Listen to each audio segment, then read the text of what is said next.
Tape 3W suivi d'école au Sénégal. D'accord.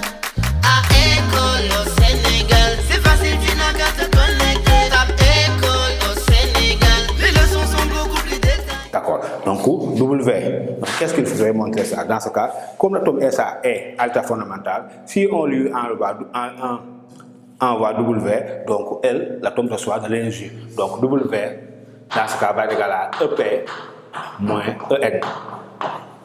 W va égal à EP moins EN.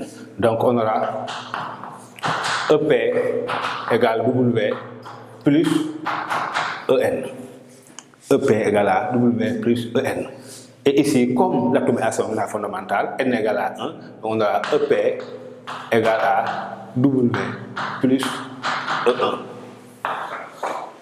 EP égale à W plus E1. Et ici, je vais remplacer W par sa valeur. E1, je connais, moins 13,6. Et j'ai la valeur de EP. Maintenant, si j'ai EP, je regarde. Si EP correspond à l'une de ces valeurs-là, cette énergie-là est absorbable. Dans le cas contraire, elle n'est pas absorbable. Donc, je pense que cette méthode-là est la plus simple et la plus accessible. Donc, je reprends. Donc, lui envoie une énergie W, cette énergie-là est dessus. Donc, W égale à EP moins EN. Dans ce cas, donc, on aura EP égale à W plus EN. Comme l'atome est à son état fondamental, je remplace N par 1. Donc, on aura EP égale à W plus E1. Si l'atome était à son premier état excité, je remplacerai N par 2.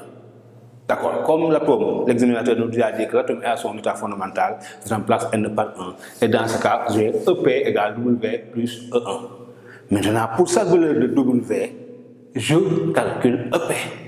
Maintenant, une fois que j'ai EP, je regarde à l'une de ces. Si EP correspond à l'une de ces valeurs-là, cette énergie-là est absorbée. Dans le cas contraire, elle n'est pas absorbée. Donc, je calcule premièrement pour W1 égale à 8,6 R. Dans ce cas, on aura EP égale à 8,6 moins 13,6. E1 égale à moins 13,6. Là, on trouve moins 5 R. EP égale à moins 5 R. Je regarde. Je vois que moins 5 R ne figure pas sur le diagramme d'énergie que l'examinateur m'a demandé de tracer. Donc, réponse, cette énergie-là n'est pas absorbée. Donc, W1 égale 8 R n'est pas absorbé par l'atome d'hydrogène. Qu'est-ce qui se passe? L'atome reste à son état fondamental. Ça veut dire quoi? L'atome est insensible à cette énergie-là, ou bien à cette longueur d'onde lambda. D'accord? Donc, vous voyez.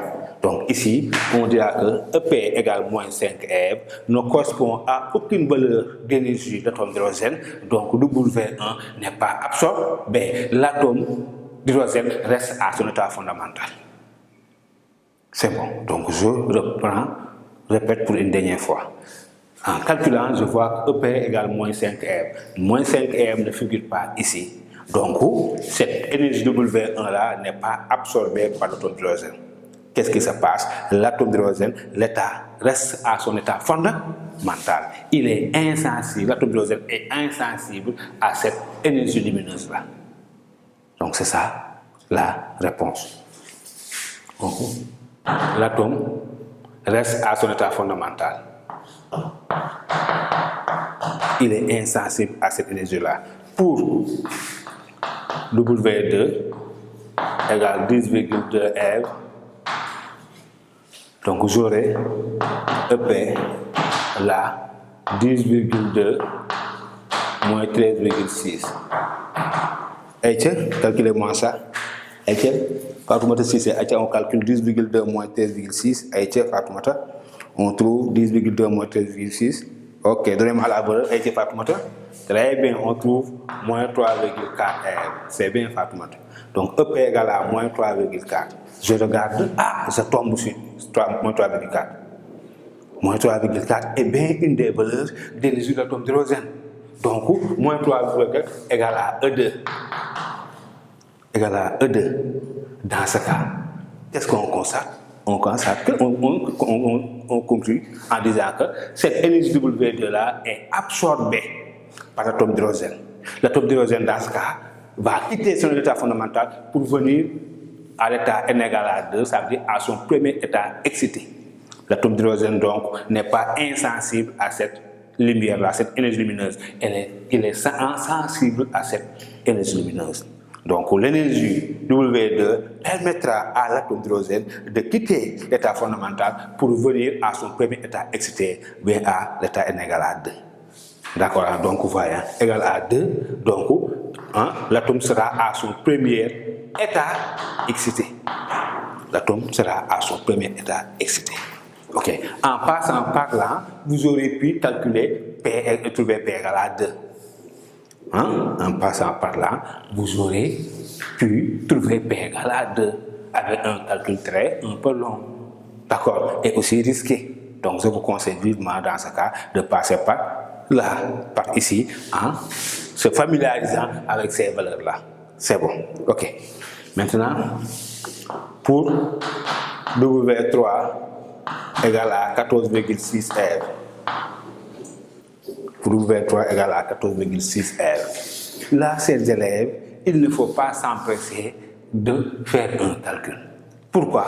Parce qu'on avait vu que l'énergie d'ionisation de l'atome d'hydrogène EI égale à 13,6 R. 13,6 R. Si l'atome est à son état fondamental, si on lui envoie 13,6 R, il va quitter l'état fondamental pour venir à son état ionisé. Donc si on lui fournit plus, il fera la même chose. Il va quitter l'état fondamental pour aller à l'infini. Ça, ici, il n'y a pas un calcul à faire, il y a simplement une interprétation.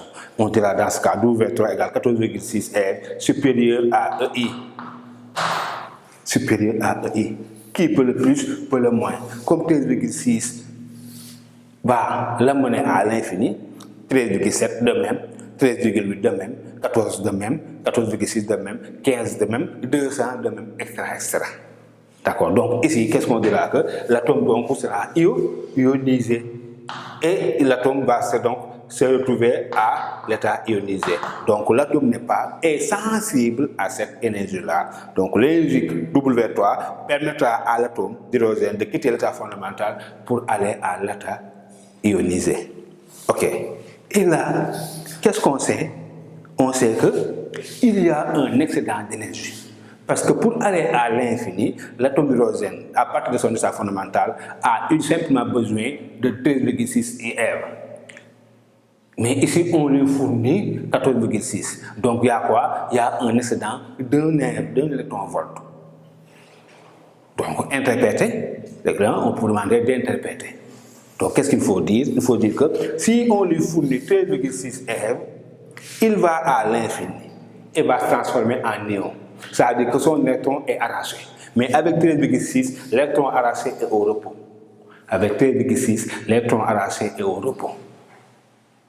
Ok, mais avec plus de 13,6, l'électron arraché n'est plus au repos. Ça veut dire quoi? Cet excédent d'énergie-là sera communiqué à l'électron sous forme d'énergie cinétique. D'accord, donc s'il y a un excédent d'énergie, donc l'électron arraché ne sera plus au repos, il va se déplacer. Dans ce cas, donc on aura EC.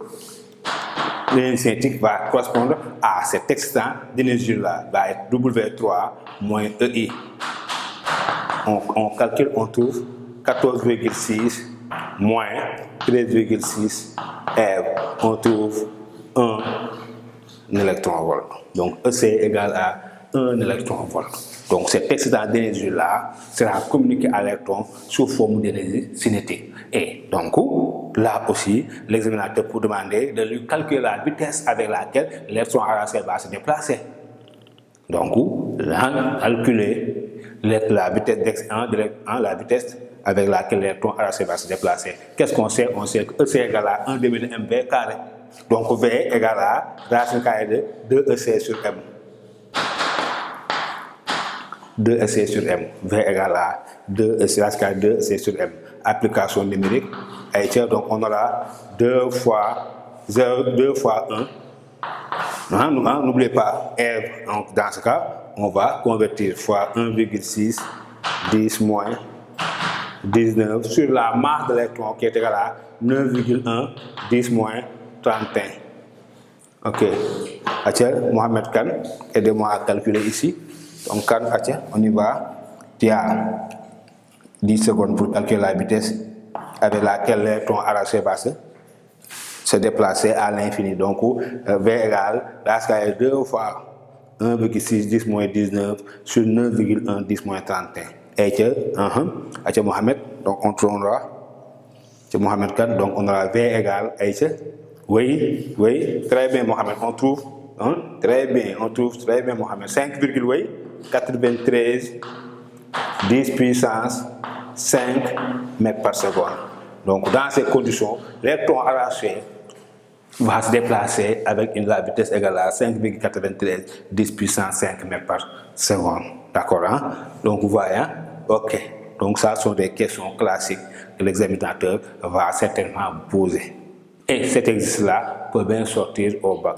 Niveau de l'atome d'hydrogène. C'est bon. www.suividecolosénégal.com